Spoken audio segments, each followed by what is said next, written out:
Hello, everybody. Thanks for tuning in to my podcast, What If?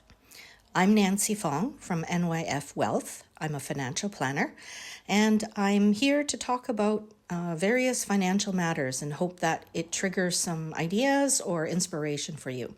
And I'm very happy I have my co-host, Ginny O'Leary. Ginny? Hi, everybody. Honored to be Nancy's co-host. We have so much interesting and fun, I think it's fun, content for all of you. Thank you for being here. So last time, Ginny, we were talking about how I quit being a lawyer and became a financial planner. And I'd like to talk a little bit more about that. Yeah, so here are my questions for you, Nancy. The first one is, how did you pivot your career? What did you rely on during your pivot? Because that is a big move. Yes. Well, at the time, because I had a working husband and 2 young children, the first person I discussed it with was my husband.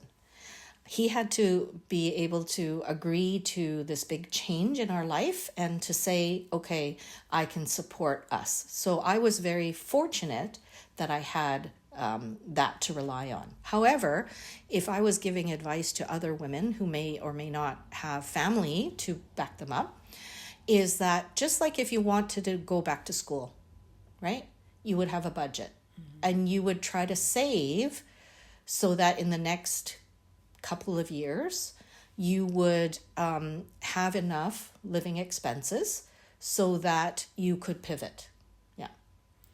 So when you made that decision, and thank you for sharing, I think that's really important about the budget, because the last thing you want is the financial stress when you've made a career changing decision that actually impacts the rest of your life and your financial future. Yes. During that time, what made you decide to go 100% all in? I just knew myself. If I clung to the safety of being a lawyer, then it's very hard to give up. Actually, it's quite funny because I may have mentioned it in my previous podcast, but it's pretty scary to tell your Chinese immigrant engineer father that, hey, I'm not going to be a lawyer and I'm going to be a life insurance agent. It was like, out of the frying pan into the fire. So I knew that if I tried to cling on to my identity as a lawyer, then I'm not going to take risks. And if you are going to pivot a career, you really have to burn your bridges. And so my discussion with my husband, he asked me 2 very good questions. He says, okay, can you see yourself as a lawyer for the next 10 years? And I was a little bit horrified. And I said, no, this is really gonna take it out of me. I can't. And the second question he said is, if it doesn't work out, what's your backup plan? Right? So we gave ourselves a time frame, 2 years. And as a lawyer, fortunately, I can just hang up a shingle and, get a job as a lawyer. There's lots of, opportunities. Maybe for some other careers, it might be a little bit different. But I think that if you make yourself with lots of backup, like your education, your certificates, your knowledge, you can always transfer those skills from your previous career to whatever you want to pivot to. And it doesn't have to be a career. It could be opening a business. It could be going back and being a full-time mom, right? Like pivot just means you're going to change directions. Yeah. I was going to say, actually, I think there are a lot of women, and for any of you listening, Nancy and I are similar in age, where we've raised our children. Yes. They're young adults now. And, if you listen to our previous podcast, she talks about, now's the time for me. Yes. So I think it's really timely we're talking about pivots, because one of the things I wanted to ask you, Nancy, was these are all very good points, and I think resonate with a lot of women our age who are looking to make changes, including myself. Yes. And there are overriding emotions, though, I think sometimes that stop us from moving forward with that idea or the calling that we have had for so long. Yes. When the opportunity arises for us to actually be able to move forward and say, now's the time. Yes. You know, how would you address Yes. thoughts? Because mindset is a big one. Yes. Yes. The fear of failure. Yes. And the fear of loss of respect. Like you talked about sharing that news with your engineer father. I'm so glad my dad is not an engineer father, because I would be shaken in my boots if I had to tell him that. And can you share a little bit about, Yes. you know, where did that firm decision Yes. and really, Yes. I would say, courage Thank you. to say, no, I'm doing this and I'm doing this now. Yes. It goes back to the 3 questions that I discussed last time. Everything is about the why.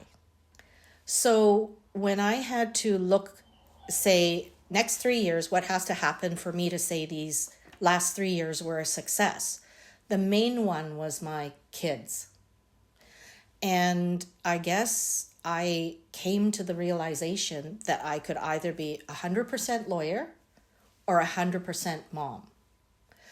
I wasn't, my character wasn't 80% lawyer, 100% mom, right? So I had to, I guess my back was to the wall. I knew that if I didn't do this, I'm going to regret it one day, right? My kids will not be close to me, or there will be things that happen that because I wasn't paying attention, they went off the path. And I guess at the end of the day, what was most important was to have a happy, harmonious family to me, because that's what you make the money for. You make a living to live. You don't live to make a living, I hope. And so you do still have to support yourself, be financially solvent. But there's many ways, I think, to do that. And sometimes if we do what we love and we're passionate about it, we're going to be more successful. So, you know, there's that song that everyone knows, if you can get that gig, it's a good one, right? Yeah. And I say, if you're doing something that you would almost do for free, because I love the puzzle of financial planning. If you're willing to do it for free, that's the right gig for you.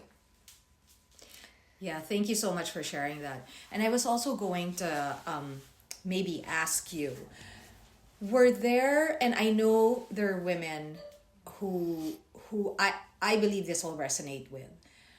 What were the signs after you made that decision where you felt like, okay, now I see the momentum. Now Yes. I see the flow. And I Yes. think this is an important Yes. message, Yes. because for anybody out there who's listening, and you know in your heart so many things are resonating about this, and you might be pivoting, just as Nancy was saying, into maybe opening a business or doing that shift. I'd love for you to share when you felt that momentum started happening, which was the sign that confirmed, yeah, I'm in the right practice. I want to Yes. do it for free. But like from a client, building a client perspective, Yes. Yes. I'd love for you to share. Yeah, that's a really great question, Ginny. I think that we've been brought up to measure success in metrics that don't resonate with us. And I guess in financial planning, in life insurance sales, everything is about, measuring how many prospects, how many, follow-ups, and then, how many do you close? It took me a while, but I figured out those were not the right metrics for me. So I guess I had 2 metrics. One was I doing financially better? And fortunately, it was the right path. Secondly, was I happy to go to work? That's a great one. Right? Are you like, excited? And then I would look more carefully into when I was working with clients, or when I was marketing or whatever. For me, it's the conversation. So my metrics was, how many conversations I'm having in which I'm helping people gain clarity. And if I could say in a week, I had 3 of those, okay, that's a good week. But if I had a week where all I did was listen to webinars, collect my continuing education hours, and, like driving around and not really getting anything moving forward, that was not a good week. And so on average, you would look at, how many good weeks versus how many bad weeks. And if there's more bad weeks than good weeks, maybe you're barking up the wrong tree, right? Mm-hmm. And you do have to pivot. Everything is risk. And yeah, I feared failure. I still fear failure now. Like, I can't close that particular file, or, I'm not meeting anyone new, or, people are not contacting me, right? We always doubt ourselves. But by the time I was close to 40, I had 2 kids, 5 and 3. It was not a time to say, what if I don't do anything? Like, I just didn't have the choice. I thought, if I don't make the move now, I'm not going to do it when I'm 50, right? Mm-hmm. If I'm going to do the move now, it better be when my kids are in elementary school, so I still have some influence. Once they get into high school, I think you're like done if you didn't, work with them earlier. There's always a lot of self-doubt in everything we do, no matter career, being a spouse, being a sibling, we always think imposter syndrome, right? Why am I here, right? And frankly, I have that too. And in a future podcast, I'll share my journey of some health problems that I have, and how having some financial planning strategies in place really helped me get through that difficult time. Yeah, Nancy. So you know what? Thank you so much for sharing that, because I really feel that you've probably been a word of encouragement to a lot of the audience who have had these thoughts for themselves.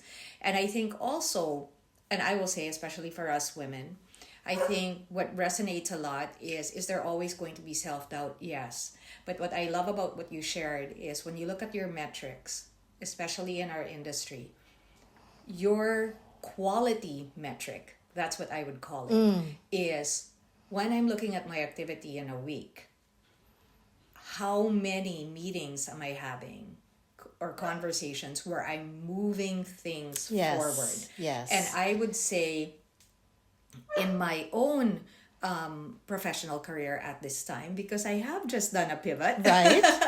That is exactly the same question. I look at my week and I look at my meetings and I look at what I'm attending, and the question is, how is this moving things forward? Yes. And for all of you, I think that that's a great metric. Yes. Because it's a very simple one. Yes. Right? Yes. It's not, I have to call 20 people to get the 5 to and I have or I have to get this 20 suppliers. I have to get all these contracts, whatever you are planning to do, base it on if you're moving forward.